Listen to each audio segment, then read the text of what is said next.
প্রশ্নের উত্তর দিতে পারছি না, আপনাকে দুঃখিত। বিশ্বকাপ অর্গানাইজ করছে আইসিসি পোস্ট ইন্ডিয়া। সে আমাদের যদি কোনো কোথাও যোগাযোগ করতে হয় সেটা আমরা আইসিসির সাথে যোগাযোগ করবো। ক্রিকেটারদেরকে এনওসি দেওয়া হয় এরকম একটা স্টেটমেন্ট আমরা দেখেছি, মানে তারাই আমাদেরকে অনুরোধ করেছে। আবার তারাই যখন ডিসিশন নিল যে আমাদের সিলেক্টেড ক্রিকেটারকে খেলাবে না, এটা কিছুটা আমাদের প্রতি তাদের ডিসগ্রেসফুল অ্যাটিটিউড কিনা বলবো, এটা হচ্ছে আমার প্রথম প্রশ্ন। তারাই অনুরোধ করেছিল। এই মুহূর্তে আমি এই প্রশ্নের উত্তর দিতে পারছি না, আপনাকে দুঃখিত। আমি আমাদের ক্রিকেট অপারেশনস এর যে চেয়ারম্যান আছে তার সাথে কথা বলে। আরেকটা ব্যাপার বলবো ভাই, সেটা হচ্ছে যে যেই ক্রিকেটারকে নিয়ে আলোচনাগুলো হচ্ছে, ইস্যুটা হচ্ছে সিকিউরিটি, এবং এই সিকিউরিটি হচ্ছে ওই দেশের সিকিউরিটি। আজকে অলরেডি আমরা দেখেছি যে কলকাতায় তারা একটা ইভেন্ট ক্রিয়েট করেছে বুলুল ভাই, যে ইভেন্টে বলা হচ্ছে যে ইডেন গার্ডেন্সে বাংলাদেশ দলকে কোনোভাবেই নামতে দেবে না।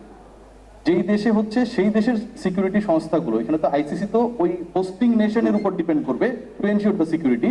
একজন ক্রিকেটারের ক্ষেত্রে এই দায়িত্বটা নিতে পারছে না, এবং সেটা সরকার হয়ে বিসিসিআই হয়ে ফাইনালি কলকাতা নাইট রাইডার্স বাদ দিয়ে দিল মুস্তাফিজকে।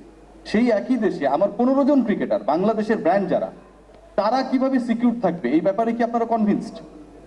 আমি একটা কুইক অ্যান্সার করছি এখানে, একটা শর্ট, যেটা হচ্ছে যে বিশ্বকাপ অর্গানাইজ করছে আইসিসি পোস্ট ইন্ডিয়া।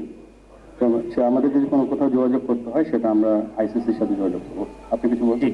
আর আপনারা জানেন 2021 সালে ICC safety security guideline amend করেছে কিছু। ওইখানে আপনার হচ্ছে 4S safety security, safeguard and spectacular, এইগুলো হচ্ছে আপনার যে কোনো আইসিসি ইভেন্টে এগুলো ম্যান্ডেটরি, এগুলো এনশিওর করতে হয়। সো আইসিসি উইল ডিসাইড যে ঠিক আছে কোনটা অ্যাপ্রোপ্রিয়েট ভেন্যু হবে।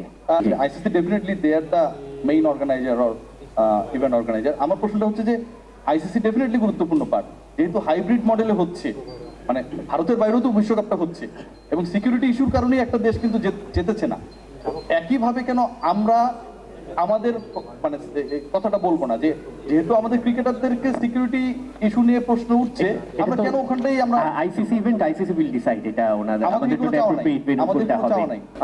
যেহেতু আমাদের কনসার্ট ক্রিকেটারদের বা আমরা তো ফিল করছি এটা দেখে, তো সেই ক্ষেত্রে একটা তো অপশন থাকে যে আমরা আইসিসিকে জানাই, যেমন পাকিস্তান অনেক সময় খেলতে না গেলে তারা জানিয়ে দেয় যে আমাদের এখানে খেলা ঠিক হবে না। তো আমরা কি সে আবেদনটা জানাবো কিনা, মানে যেহেতু এত কিছু ঘটে যাচ্ছে? এটা হচ্ছে আপনারা জানেন যে এটা ইনসিডেন্টটা হয়তো আজকে থেকে আমাদের এখানে এসেছে। So in course of time আমাদের প্লেয়ারদের সেফটি অ্যান্ড সিকিউরিটি আমাদের ফার্স্ট প্রায়োরিটি, এটা আমাদের ইনশিওর করার প্রধান দায়িত্ব। তো সেই দিক বিবেচনা করলে আমাদের প্লেয়ারদের বেনিফিশিয়াল যেটা হবে সেফটি সিকিউরিটি ইনশিওর করার জন্য আমরা সেই মেজার্স আমরা ফলো করবো, সেই প্রোটোকল ফলো করবো। এইটা তো হচ্ছে কমেন্ট করার এখন কিছু নেই, জিনিসটা আমরা আজকেই জানতে পেরেছি, জিনিসটা আজকেই হয়েছে।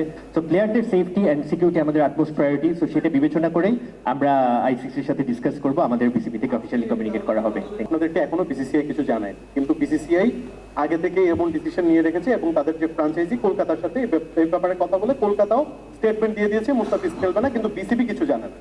তো এই ব্যাপারটা আসলে কতটা নিন্দনীয়, এবং আপনাদেরকে মনে হচ্ছে কিনা যে আপনাদেরকে ছোট করা হচ্ছে, বা বাংলাদেশ ক্রিকেট বোর্ডকে ছোট করা হচ্ছে, বিসিবিকে বাংলাদেশ ক্রিকেটারদের ছোট করা হচ্ছে? দেখুন, আমরা এখানে নেগেটিভ ওয়ার্ডগুলো যদি পরিহার করে দেই, আসলে যে ছোট করা হচ্ছে, নিন্দনীয়, এখান থেকে আমরা বের হয়ে এসি। আমরা এই জিনিসগুলো আমরা এর আগে কখনো এক্সপিরিয়েন্স করিনি, this is for the first time. And আরো ইন্টারেস্টিংলি হচ্ছে যে আমাদের যারা কাউন্টার পার্ট, ওনাদের থেকেও এখন পর্যন্ত আমরা ফর্মালি কিছু নোটিফাইড হইনি। So unless we are being notified, so আমরা তো কোনো অ্যাকশন নিতে পারছি না। বাট আমরা যেটা বলেছি, আমাদের প্লেয়ারদের ডিগনিটি, প্লেয়ারদের সেফটি, সিকিউরিটি সবসময় আমাদের প্রায়োরিটি। সো সেটার জন্য আমাদের বেস্ট পসিবল অ্যাকশন আমরা নিব in course of time. Thank you.